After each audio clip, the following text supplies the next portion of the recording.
Test. Is that working? That seems to be working.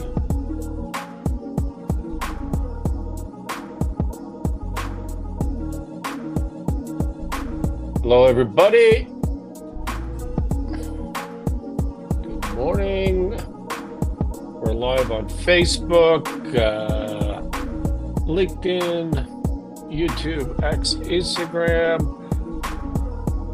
Welcome to those of you on Instagram. The sound is good on Facebook. Thank you for that, Ashley. I think we're good to go here. Let me just put on pause for you. Welcome, everybody. February 25th, 2025. 02-25-25. Welcome to Mornings with Scott, the best damn business show for medium and small businesses on the planet. I'm on drugs this morning. Are you drugged up this morning? So I was speaking at a lenders conference in Calgary last week, and the day before, my two upper left molars cracked and broke off. Long story as to why that happened, but they did. And so the only solution here is a surgery to remove them, which is happening this Friday. I got to go back to Calgary. I got to get knocked out. And in the meantime, I'm just on pain management. I can't sleep. And so who the hell knows what I'm going to say today? We'll see how that goes. But you know, I couldn't get up and do a show for you yesterday because last night was really bad on the pain side. But today I think we're okay, and hopefully it work out. This lenders conference that I spoke at last week, by the way, was fantastic. There was about I don't know 50, 75 lenders from Western Canada. And I was on a great panel, and the panel was about early intervention strategies. So if you think about it from a lender's perspective, I know our show is for medium and small businesses, but from your bank or your lender's perspective, how do they keep an eye on you and see what's going on with the credit risk and whether you need help? And so we talked about a lot of strategies with that. I'm going to invert some of that content and make sure it gets out to you because it's good for you to know that side of it as well. Speaking of lenders, we went live, Sinclair Range, the investment banking advisory turnaround company. We went live with a credit in the Alberta market. It's a senior lending facility. This client is looking for probably a 5 million facility with a 3 million draw, so relatively small for some of the lenders that are the audience on this show. So 5 million facility with a 3 million draw, and a typical ABL revolver, right? A receivables, inventory, a little bit of equipment. It's mostly manufacturing, and it's a great little company with a good narrative on a turnaround and why this is a good bet. So reach out to me if you want to know about that. Markets are not in good shape this morning. I haven't looked at equities that are pretty flat in the futures when I was preparing for this show. But there's clearly a move. There's a flight to safety, a de-risking with all of the transition that is going on in the U.S. economy, the negotiations, the tariffs, the restrictions, the DOGE, the cutting of expenses, the reducing the money supply. There's a real transition going on, which in the big picture is fantastic, right? Because the U.S. needs it. They would not continue the way that they were going, but there was going to be short-term pain and transition. The markets are reacting to that. One thing in particular, did you see Bitcoin? Bitcoin dropped to 86,000 last night. It was around 86 and change when I was just hitting the live button this morning. So my options, my call options that I bought at market around 96, 98, well, that's toast. So I'm not happy about that. In the Bitcoin world or the crypto world, there's a flight out of ETFs. Remember we talked before this show about how there was a security created, an exchange traded fund, a ETF that basically you don't have to buy the actual crypto and put it in a wallet and store it. Instead, you could buy this derivative product, this ETF, and that way you can put it in your IRA or your RSP or whatever sort of registered plan you're trying to buy stuff and do that as an investment. And also, if you're a large pension fund or whatever, you may be able to, making it an ETF may make it qualified for investment by you. So that was the big plus for the industry that we talked about before. But people are bailing on that. One of the drivers of the bailing is the $1.4 billion crypto hack that happened a couple of days ago. That was Ethereum, not Bitcoin, but it's crypto in general. $1.4 billion being blamed on the North Koreans. Who knows if that's true?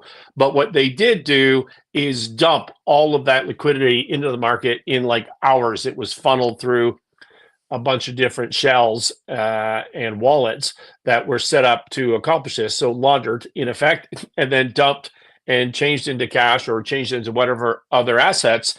And because crypto, I've told you this over and over, is 100% supply and demand. There's no utility, there's no value. It's you got buyers and you got sellers, and the price is determined by supply and demand. So if someone is dumping $1.4 billion in hours into the market, it's going to impact the market pretty heavily. And that's exactly what has happened. U.S. economy going through a transition. By the way, I should just mention, as I was logging on here, I saw a note that KTM AG, the motorsports company, I haven't done a deep dive on this. This is literally going on live as we speak in Austria, or maybe an hour ago. And you can go back on some of the old shows on Mornings with Scott or the Winning Momentum podcast, and you will see a deep dive into the KTM Motorsports and Pierre Mobility AG, the public company out of Austria that trades in Switzerland. You will see their restructuring plan and why that happened and what that means from a business perspective. We try to draw some lessons from that, but the restructuring plan was submitted in court this morning in Austria, and it was approved by creditors. They have approved that they'll take 30 cents on the dollar in one payment. That was an amendment from the old plan. And so if they had not approved that, I'm not sure what would have happened, but it may have just been a liquidation or blowout of KTM. So they avoided that fate. No one would go to court with a plan that's going to fail, by the way. So like, you would be an idiot to do that. Things can happen on the steps of the courthouse, but generally in this business and insolvency and restructuring, you'd be pretty stupid to show up without a plan locked down. So for sure, they knew that going into it. For sure, that's why they changed their couple of year deal into a one-time payment deal. That does not mean that the creditors are going to get paid and then they have the money. You know, this is a two-step process. This is, hey, if I get some money, will you accept this deal, this 30 cents on the dollar in one payment? Oh, you will? Cool. Now I got to go get the money. Well, as the note says that I was reviewing as I logged on, right now, says this plan provides creditors to receive a cash quota of 30%. In order to fulfill that, KTM must deposit 548 million euro, so call it $500 million, somewhere in that range, with the restructuring administrator by May 23, 2025. So they have, where are we? February, April. They have 2 months. March. They have 3 months to, have I got that right? This is the drugs. This is the drugs kicking in, folks. March, April, May. Yeah, 3 months to come up with the $500 million to deposit with the administrator, which is the government over there.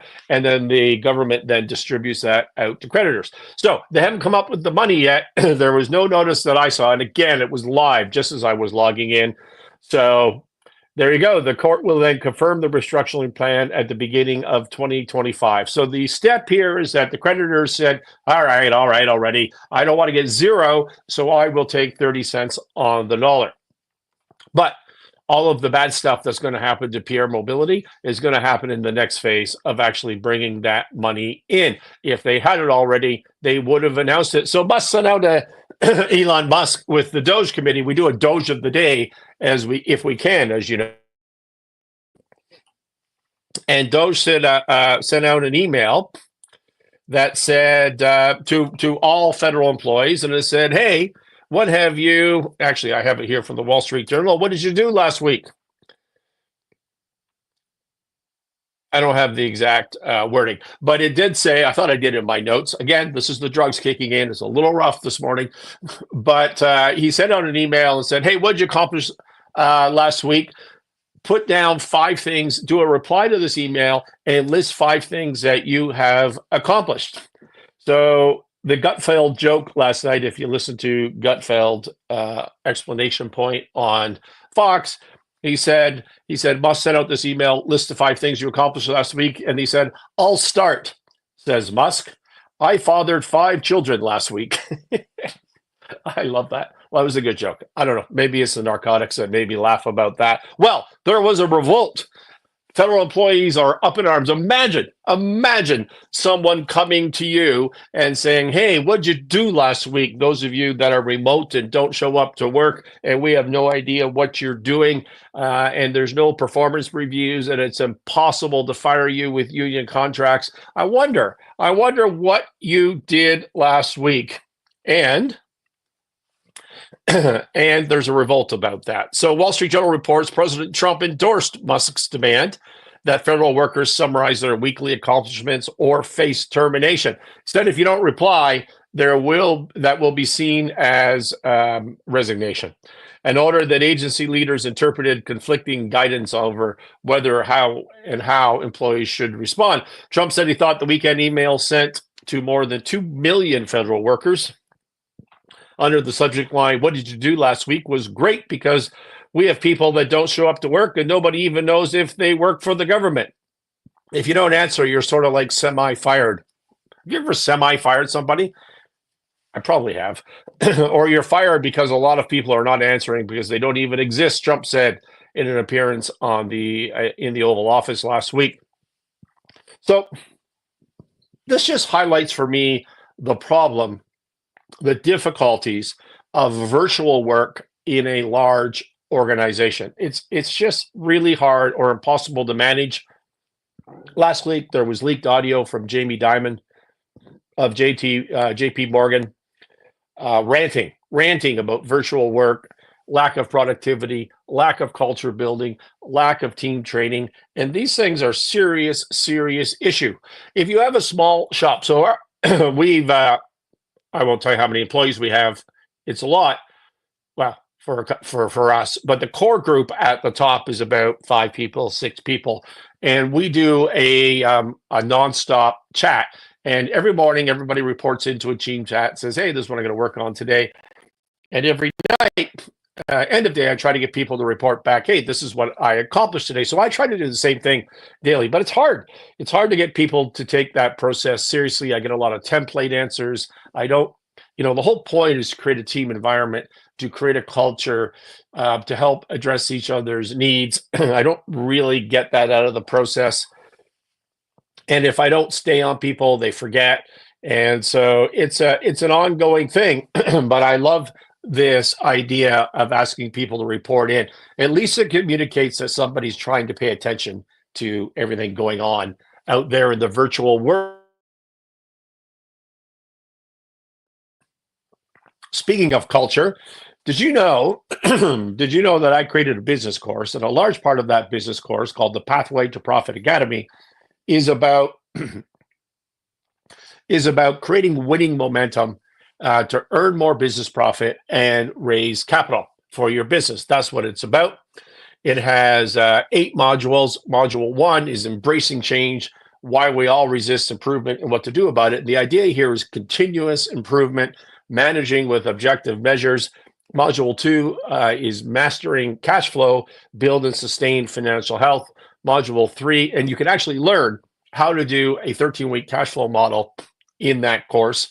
Module 3 is about momentum, how to create energy and literally manufacture winning momentum, which in turn attracts resources. People want to work for you. People want to invest in you if you're going in a good direction.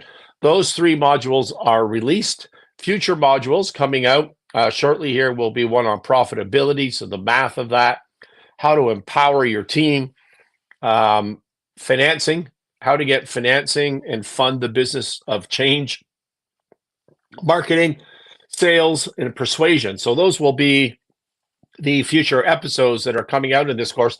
The whole thing, the whole thing is you can buy it as a course, and it's a few $100s. I don't remember. There's a link in the notes that you can go to this course if you hit on the Scott Sinclair, the Shopify link in the notes, and you can buy the whole thing, or you can buy individual models.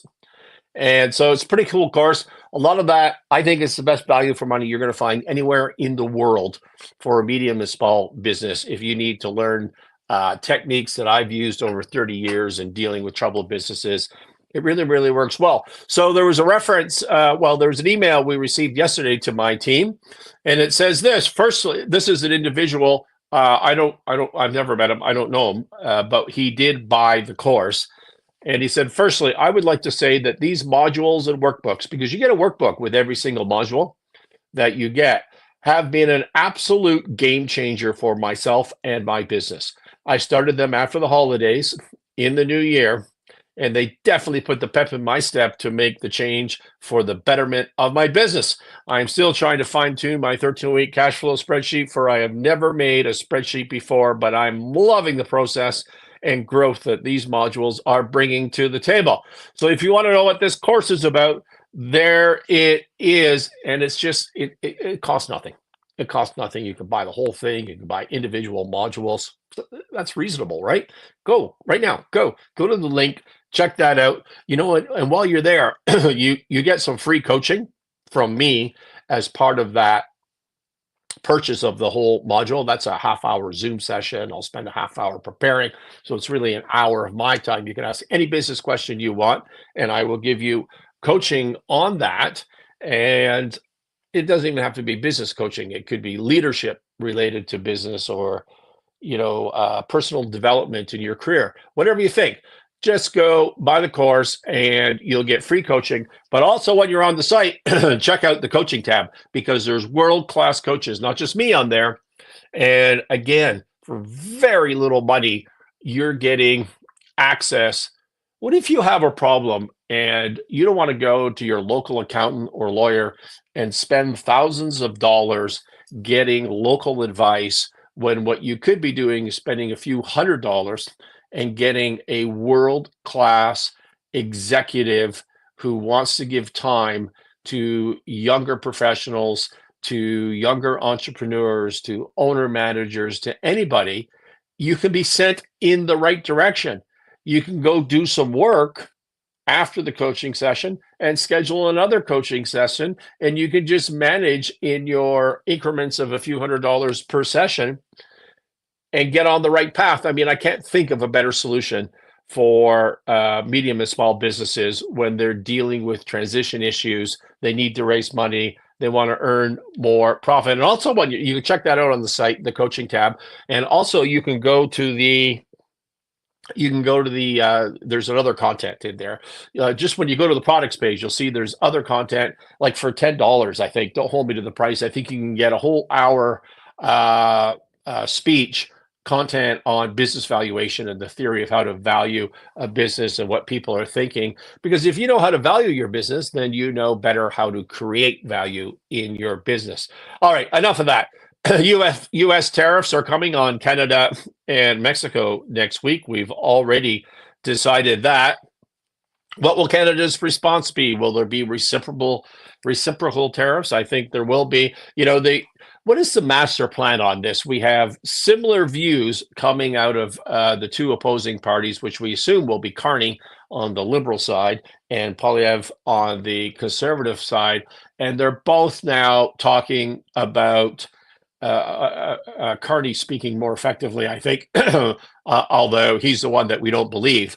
But they're both talking about efficiencies in the Canadian marketplace, reducing intra-provincial barriers, dominating energy, diversifying our customer base, diversifying our security risk.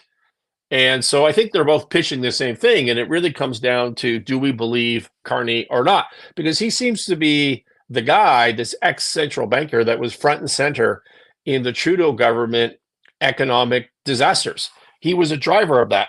He was an advisor to the prime minister, and now we're looking at a more sophisticated version of the exact same policies with, by the way, a bunch of accounting tricks. He's talking about, hey, even though he was branded carbon tax Carney, he's the same guy who was pushing for carbon taxes because he wants to limit that and move to a green energy.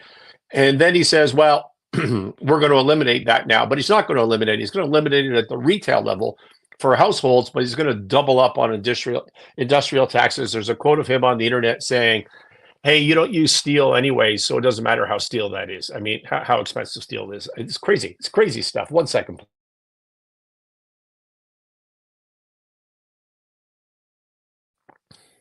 So I don't know about this Carney guy. Since when did we start relying on central bankers for leadership? This guy, I don't trust him, and he's so much of a yawn. I don't know what's going to happen there, but Canada needs leadership. Globe and Mail reports that Irving Paper closing half of operations over New Brunswick's uncompetitive electricity rates. The Irvings, if you don't know, because I know that more than half of my audience is in the US, the Irvings dominate business in Eastern Canada. They are a very famous Canadian name for multiple generations. Think, I don't know, Getty's.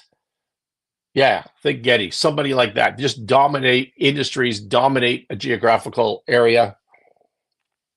That's who the Irvings are in Canada on the East Coast. The St. John's manufacturer of paper used for magazines, catalogs, newsprint, said it is cutting 140 jobs effective immediately. The decision to permanently downside was difficult but necessary to ensure the company's long-term sustainability. As New Brunswick manufacturers face more and more significant headwinds, it's becoming increasingly difficult to shoulder the impact of soaring electricity costs and remain competitive in international markets, said Irving. He said the company has been working with provincial governments to find a solution, but what's happening there in New Brunswick and in Canadian electricity markets, maybe global electricity markets, but what they do is they say, oh, wow, we need to invest in this new hydro dam to create electricity. We need to upgrade the transmission lines. We need to upgrade technology. We need to upgrade that. It's going to cost a bunch of money. And so we approved this massive capital expenditure project. And what we're going to do is we're going to take this X amount of dollars and we're going to break that down into your electricity bill, sort of pro rata based on the amount that you use, and which I have right here somewhere. They're paying 9.7 cents per kilowatt hours. So they break it down into there, and there's going to be a 10% hike on that April 1, which is not really the cost of electricity going up, but it's an amortization into your electricity bill of the infrastructure that is required to deliver electricity. But in the meantime, they're putting companies out of business already. Somewhere it says here that the government says that currently New Brunswick Power large industrial rates. So the industrial rates for New Brunswick Power are lower, it says, according to the government, than Nova Scotia, Prince Edward Island, Hydro One, which is Ontario, and Saskatchewan, and that's great. That's great. The electricity costs there are lower than those other provinces. The problem is the paper industry doesn't really produce in those provinces. Where it produces largely is Quebec and BC, which are not mentioned. And Quebec and BC have much lower electricity rates. That's Irving's point. They just can't compete, and therefore they need to shut down. You know, in the face of the American economic pressure,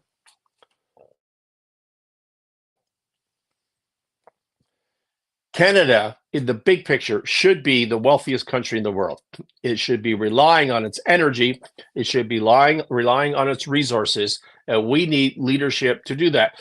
We have vast reserves of everything that the world needs, that export markets need. And we don't take advantage of that at all. We go and we we get it out of the earth and we sell it at a discount price. We don't add any value. We don't even sell it to ourselves because we refuse to invest in the infrastructure and the transportation to do that. The manufacturing sector in Canada should have the cheapest energy on the face of the earth. It should basically be free if we want to build up the manufacturing sector. We have the resources for that. We should have diversity in our export customers, not just so tied to the US. We should have diversity in our security. And we could do all of that with leadership on resources and energy, which we don't do. So as you're thinking about Carney, as you're thinking about Polyev, if you're thinking about their plans to better Canada and recreate our economic relationships, think about that. Think about energy as the driver of everything and becoming the wealthiest country in the world. It's there to do. It's absolutely there to do. We just need to get it done. You know, Carney's plan, I don't even know what it is. There's a lot of accounting trickery in there, as I said before, but he makes me so sleepy. Can you even listen to this guy? He is so boring.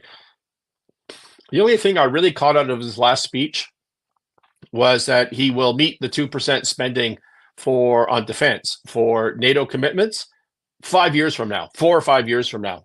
What? Why would we not go to 4% of GDP right now? Right now, let's get the people in. Let's start manufacturing our own stuff. We don't have to spend all that money in the US, right? This is a project that we should be working on right now. And I don't understand. It's just this is the typical liberal, I don't want to call it a lie, but it's just a push off. Yeah, we'll do it. We'll do it 4 or 5 years from now. Speaking of US tariffs, Wall Street Journal reports that Apple's planning to spend $500 billion. Hey, Olga, thanks for joining us on Instagram. If you missed it, I'm on narcotics this morning, so that may explain both my voice and the randomness of this episode, but I'm doing my best to get a show out to you guys, notwithstanding my health with my teeth. Wall Street Journal reports $500 billion to be spent by Apple over the next 4 years, touting a mixture of new and existing initiatives that will expand its manufacturing footprint in the U.S. It's going to make a 250,000 square foot factory in Houston, and the plant is slated to open in 2026. So we are now 2024. They're going to open this plant in 2026, and they already started this. Sorry, we're 2025, but they already started this plant back in 2024 as basically a 3-year plant. Just keep that in mind. And that plan is going to produce servers supporting Apple Intelligence, which is the AI system for Apple. Apple plans to hire around 20,000 people over the next 4 years. Again, just like Carney and the Liberal government. Yeah, we're going to do this spread out over 4 years. The company, which had 164,000 full-time employees in September, has added about 5,400 annually. So there's a big boost in employment. And what people are saying is, hey, this is a big company. This amount of money is no big deal because they spend this amount of money normally anyways. Maybe it's a small increment, but they're missing the point. The point is it will be spent in the U.S. It wasn't all going to be spent in the U.S. before. And listen to the type of stuff they're spending it on. The company said it plans to double its U.S. Advanced Manufacturing Fund, formed in 2017, to invest in U.S. companies to do advanced manufacturing. They're going to put $10 billion into this fund. The expansion includes a multi-billion-dollar commitment from Apple to produce advanced silicon in a fabrication facility in Arizona, of which Apple is already the largest customer. Apple said it plans to create an academy in Michigan to train the next wave of U.S. manufacturers. How cool is that? I think that's great. A quote said, Tim Cook, we are bullish on the future of American innovation, and we're proud to build on our long-standing U.S. investments, end quote. All right. So I think that's all cool. Trump was very excited about it. He said, thank you, Tim Cook, in a big Truth Social post. And this is great for the U.S. So don't buy into any of this counter narrative stuff that this is just recycling of the same initiatives already. It is not. Yes, Apple hires a lot of people. Yes, Apple spends a lot of money on its capital expenditure and technology. It does not do that very often in the United States. And I think that it's great. So let's talk about this 4-year timeline for, building a plant and hiring the people. My favorite story in the last few days has been the story of Grok 3 and Colossus. Have you guys paid attention to that at all? So Grok 3 is the X formerly Twitter, artificial intelligence that is now competitive or exceeding ChatGPT and some of the other learning model, large language modules that are available that I use every day. Do you use AI every day for your business? You ought to be. The efficiency gains are insane. I'm starting a new podcast that I'll talk about perhaps tomorrow if my teeth hold together long enough to keep talking. And the podcast is going to be completely distinct from what we're doing right now. I got to keep it a secret. Can you tune in tomorrow to hear about this? But we needed marketing collateral. You need a thumbnail, you need a brand logo, you need all this sort of stuff. Boom. Took me 3 minutes in ChatGPT. We love it. And that's all done. Like, how is that not more efficient and replacing an entire graphic designer, logo making, brand collateral industry? It's amazing to me. You should be using it if you're not. So to make Grok 3 as useful as it is, I used it all day yesterday doing a bunch of work. I actually uploaded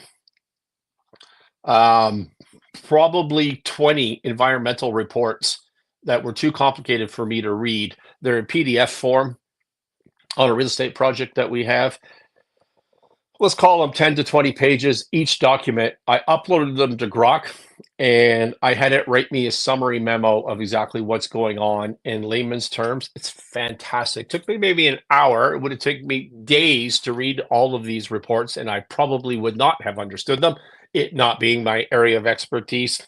What an amazing, amazing tool. So this is all brand new. Grok 3 just came out, is still in beta form. So how did we get there? In early 2024, Elon had bought Twitter before that and has started XAI. Remember, part of the acquisition of Twitter was to get access to the world's live conversation so that he owns the data for AI training, right? As opposed to going and stealing the New York Times data, which everybody else is doing and getting sued for that. So he needs to create a massive data center. He wants 100,000 NVIDIA GPUs to train Grok and to stay in the AI race because X started way behind ChatGPT. Musk was a founder, an initial check on ChatGPT with the idea that it would be open source. That's the open part of ChatGPT and OpenAI, sorry, the parent company. And and now it's not open. Now Microsoft dominates it, and it's a closed system, which pisses Musk off. So he's got to create his own. He's doing that from X, and for that he needs everybody's creating these massive data centers. So he wants to build the biggest one ever, called Colossus. That's what he needs to catch up. So he's designed out the specs. I need 100,000 of these GPUs, and I need them. And every day that we wait, things are getting longer. So he goes to suppliers, says, "I need a building. Can you build this out, fabricate this, put it, get this equipment, put it in?" And they say, "Yeah, we absolutely can, Mr. Musk." That's going to be 4 years, just like everything else, just like Carney and his defense spending, just like Apple and its investment into the U.S. It's going to be 4 years, 3 to plan, 1 to build. And from Musk's point of view, that means that XAI loses. It's just over. 4 years from now, who the hell knows what ChatGPT is going to be? ChatGPT is fantastic, and it's growing and becoming more useful all the time. So Musk says, "No, wait, that's no good." Back to first principles, as he would describe it. Says, "Well, what is the first thing we need? We need a building." So they scour the U.S. to find an existing building right now that could be used to house these GPUs and to do everything that they need to do. And so they find basically an empty, abandoned Electrolux factory of 750,000 square feet in Memphis, Tennessee. It's good to go. They can buy it immediately. That's why they are located in Memphis, Tennessee. Not a lot of consultant studies around that. There was literally a building right now that fit the bill. He went to the suppliers. He got racks from Supermicro. He got the GPUs from NVIDIA. He's a huge buyer, largest in the world for this one-time trade. And so he buys all of this stuff and he gets it in really fast. And he hires a bunch of talented engineers because everybody in the world wants to work for Elon Musk right now. And they go to work and there's no sleep. They work around the clock and they run into a series of crisis issues. Like, for example, they don't have enough power. Not that it's too expensive, like the Irvings. They literally don't have enough power. They need 150 megawatts, and the Memphis grid said, well, we can do that. It's going to take us years to build the infrastructure to get to the building. So what does he do? He buys generators, and he says the whole one side of this 750,000 square foot building, which, by the way, is a huge building. I don't recall being in a 750,000 square foot building, but I've been in an 800,000 square foot greenhouse, and you literally cannot see the other end. So one side of that is all gas generators driving energy into the system. And then they have a cooling problem for the GPUs. And so the other side of the building is external cooling systems. And he said he bought, I think it was a third of all of the available units in the US, a third of the entire US external cooling system. So they run down the other side of the building. And then what they found, their next challenge was power fluctuations, because what happens in an AI, as he described it, is you're doing nothing, and then you have this intense burst of energy drain to compute something. And so they used Tesla power packs, which are effectively power smoothing battery type technology, as I understand it, to go from the generator to the power packs to the AI. So they got around that. Then they had interconnectivity issues, and they pounded through those with the engineers, and he's there late at night doing it himself.